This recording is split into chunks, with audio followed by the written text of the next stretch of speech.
Bir saz mana ahirine taqdim olmalı ve permayişi Reşid Gara ve Zahir Haravati. İkisinin permayişine.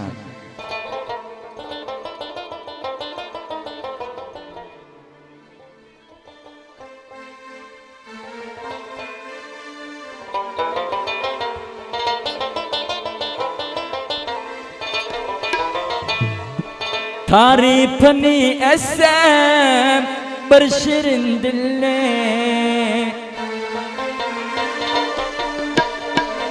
bir kışlakta özün senin akuşun.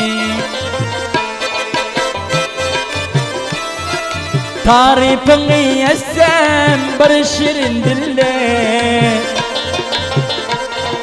bir kışlakta yeka özün akuşun. Hürlerin hüridor periler şasi,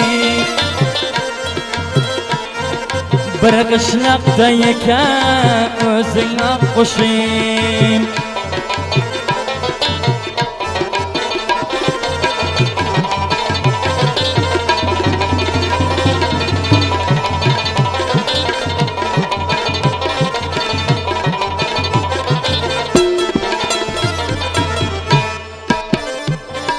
Bir kışlakta serdar sen kızların, 15 ayında dur yüzlerin.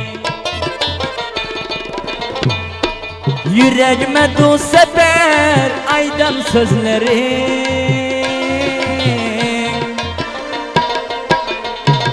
Dağlar saldım şirin cana akuşum. Yüreğime du sefer aydan sözlerin. Dağlar saldım şirin cana akuşum.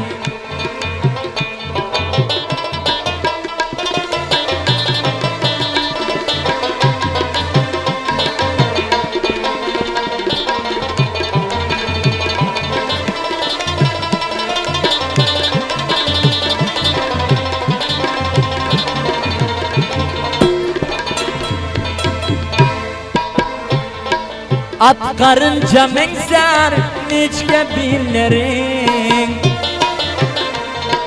mudam görsem tere açılan güllerin. Sinamın üstünden bolsun yolların,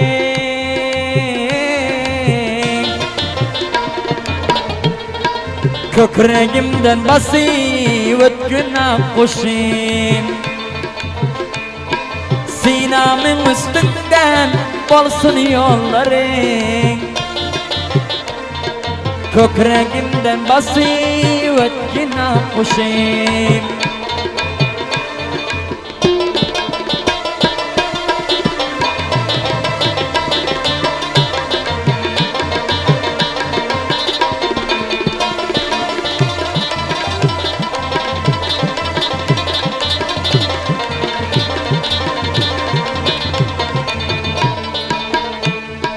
Sen bolmasan terk edermen dünyamı,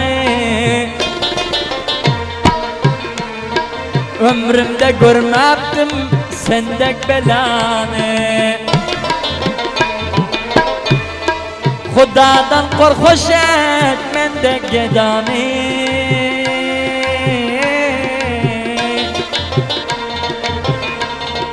Ülice yazmar men seni yakuşum. Hudadan korkuş et mende gedane, Ülice yazmar men seni akuşum.